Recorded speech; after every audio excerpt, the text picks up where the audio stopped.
একটা ওইটা দিয়ে জয় জয় শান্তি মাতা হরিচাঁদ গুরুচাঁদ তারকচাঁদ গোপালচাঁদ প্রেমানন্দে হরি হরি বলো।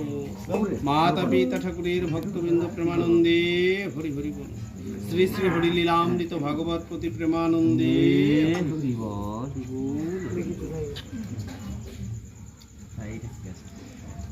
আজকে আমরা এই হরিবাসরে যে অধ্যায় শ্রবণ করব তা হলো গোস্বামী দশরথ উপাখ্যান, অর্থাৎ পদ্মবিলাবাসী দশরথ গোস্বামী একজন পরম বৈষ্ণব ভক্ত।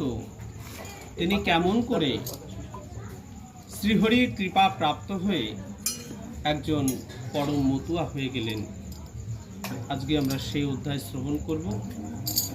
আমার কবি রসরাজ তারকচন্দ্র সরকার এই হরিলীলামৃত গ্রন্থের মধ্যে অতি সুন্দরভাবে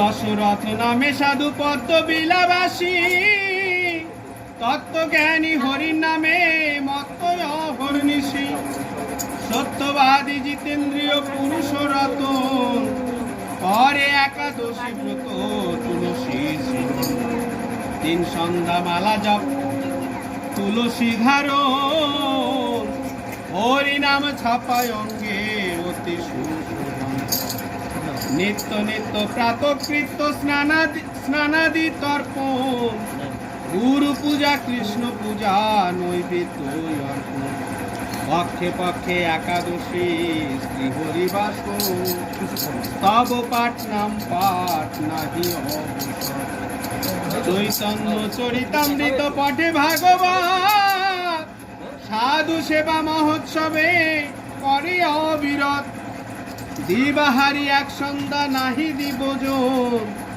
আতপতন গুণয়ন্ন লাভরা ব্যঞ্জন, তৈল মৎস্য ত্যাগী ভক্তি দিনে একবার, রাত্রে কিছু ফলাহার এনমতে সদা করে বিশুদ্ধ ভজন, হরিনাম সংকীর্তনে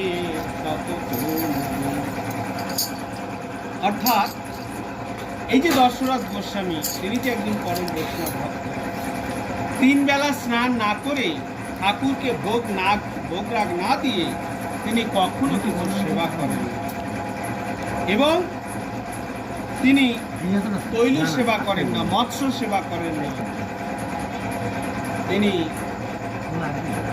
সারাদিনে একবার সেবা করেন, রাত্রে কিছু ফল আহার গ্রহণ করেন। এজন্য বিশুদ্ধ ভজনের ভেতর দিয়ে তিনি দিনাতিপাত করছেন।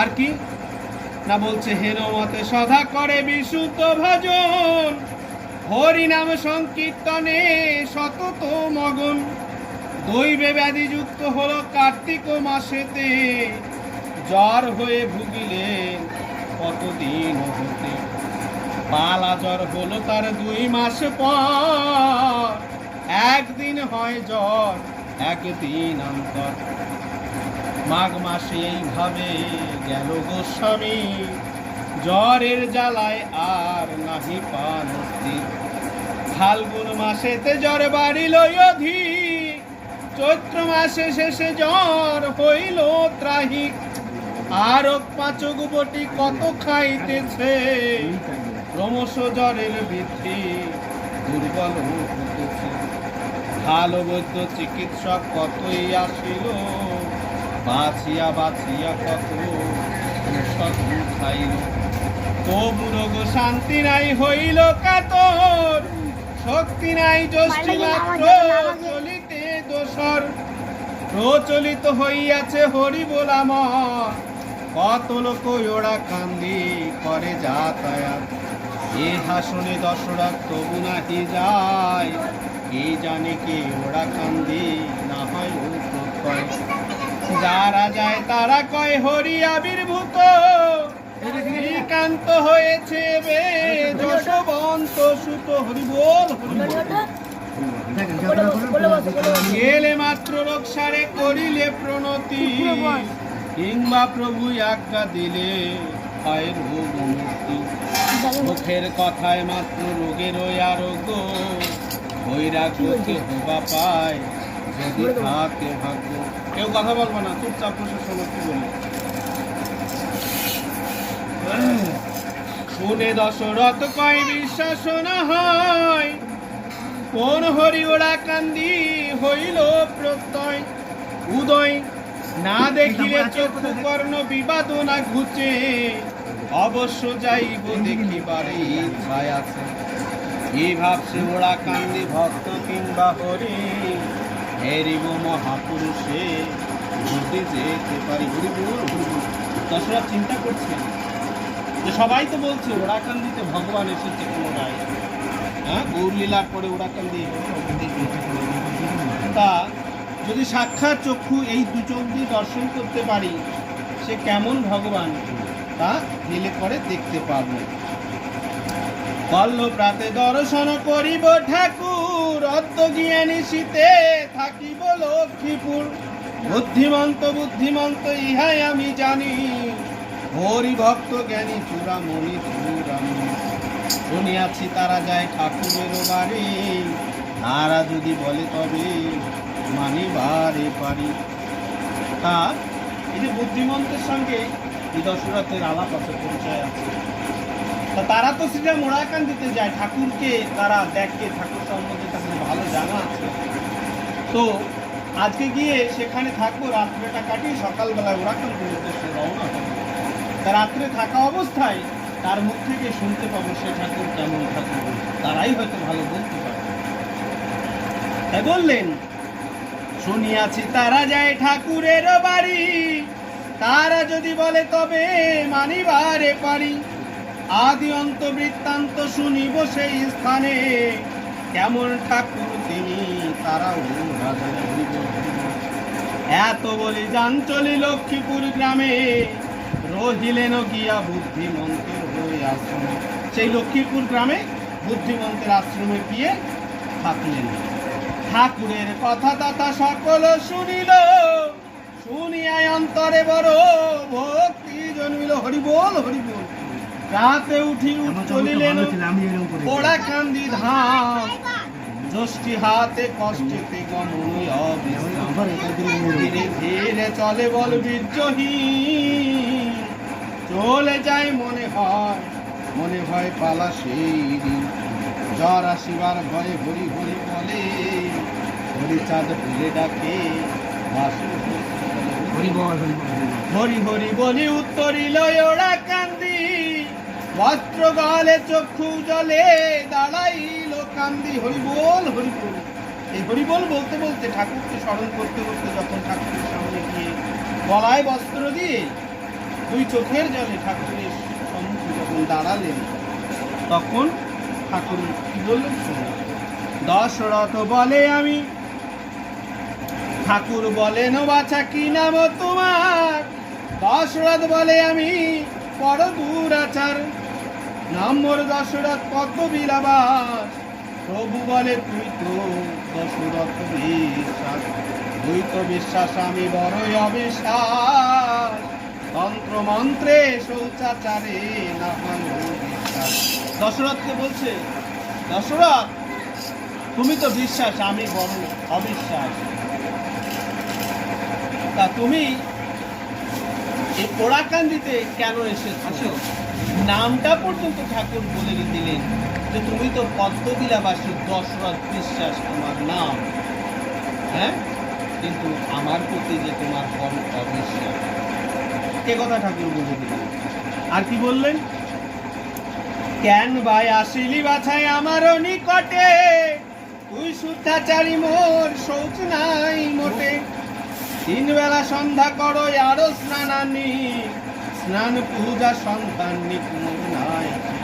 বলছে দশরথ তুমি তো 3 বেলা স্নান করো, ঠাকুরকে ভোগ রাখ না দিয়ে কখনো কিছু সেবা করো না, কিন্তু আমার তো স্নান পূজা সন্ধান নিয়ে কোনো কিছু ঠিক নেই, তবে তুমি আমার কাছে কেন এসেছো? আর কি বললেন? কুকুরের উচ্ছিষ্ট প্রসাদ পেলে খায়, বেদ বিধি শৌচাচার নাহি পায় মানি তাই। মোর ঠাই এলি বাছা কিসের কারণ, কহ শুনি মন কথা বুঝি তুম। এইখানে একটা জিনিস বোঝার আছে, এইখানে যে শব্দটি আমার ঠাকুর ব্যবহার করলেন, যে কুকুরের উচ্ছিষ্ট প্রসাদ পেলে খাই। কুকুর মানে কুকুর নয়, এখানে কুকুর শব্দটি ব্যবহার করেছে। কুকুর অর্থাৎ কুকুর বলতে এইটাই বোঝাতে চেয়েছেন ঠাকুর, যে যত নিম্ন সম্প্রদায়ের মানুষ আছে, নিচু জাতের মানুষ আছে, যাদের নিয়ে আমি চলাফেরা করি, সেই সমস্ত ভক্তদের উচ্ছিষ্ট প্রসাদ আমি সেবা করি। অর্থাৎ তার প্রমাণ কোথায়? আমার তারকগোসাই যখন ঠাকুরের সঙ্গে করে খেতে বসেছিল, প্রসাদ নিতে বসেছিল, ঠাকুর মুখে প্রসাদ দেওয়ার আগেই তারকগোসাই হাত পেতেছিল। আর সেই দিন প্রসাদ মুখে দেওয়ার সঙ্গে সঙ্গে তারকগোসাইয়ের কাশি ওঠে, আর সেই প্রসাদ ছিটে গিয়ে তার মুখের প্রসাদ তার তারকগোসাইয়ের ঠাকুরের অঙ্গে ছড়িয়ে যায়। তো ঠাকুর সেই দিন কি করেছিল? নিজের অঙ্গের যে প্রসাদ ছিটে পড়েছিল সেটা মুখে দিয়েছিল, নিজের সেবা ছিল। তা এই যে আমার তারকগোসাইকে তৎকালীন সম্প্রদায়ের যে উচ্চবর্ণীয়রা ছিল, ব্রাহ্মণরা, তারা কিন্তু তাকে অশ্রদ্ধা করত, অবজ্ঞা করত, ঘৃণা করত। এবং তারও প্রমাণ হয়েছে, ওই যখন কুকুর কাটতে গিয়ে যখন সেই ব্যাং উঠেছে, সেই সময় আমরা তার নিদর্শন আমরা গ্রন্থের মধ্যে পেয়েছি। এবং সেই দিনই তারকগোসাইকে তারক ভাগবত উপাধিতে আখ্যায়িত করা হয়েছে। তা এইখানে কুকুর শব্দটি নিম্ন বর্ণের মানুষদেরকে বোঝানো হয়েছে। তাই বলছে, কুকুরের উচ্ছিষ্ট প্রসাদ পেলে খাই, বেদ বিধি শৌচাচার নাহি মানি তাই। মোর ঠাই এলি বাছা কিসেরও কারণ, কহ শুনি মন কথা বুঝি তোর মন। ও কাশিয়া বল শুনি ওরে দশরা, শুদ্ধাচারী সাধু তোর কিবা মনোরথ। তখন ঠাকুর বললেন, দশরথ, তোমার মনের কি অভিলাষ, কি অভিপ্রায়, তুমি কেন এসেছো আমার কাছে বলো।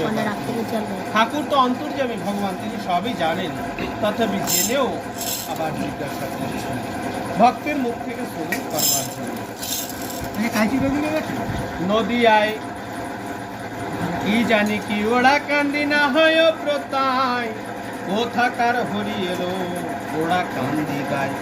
নদিয়াতে গৌর রূপে গোলক বন্ধ, ওড়া কান্দি তার অসম্ভব।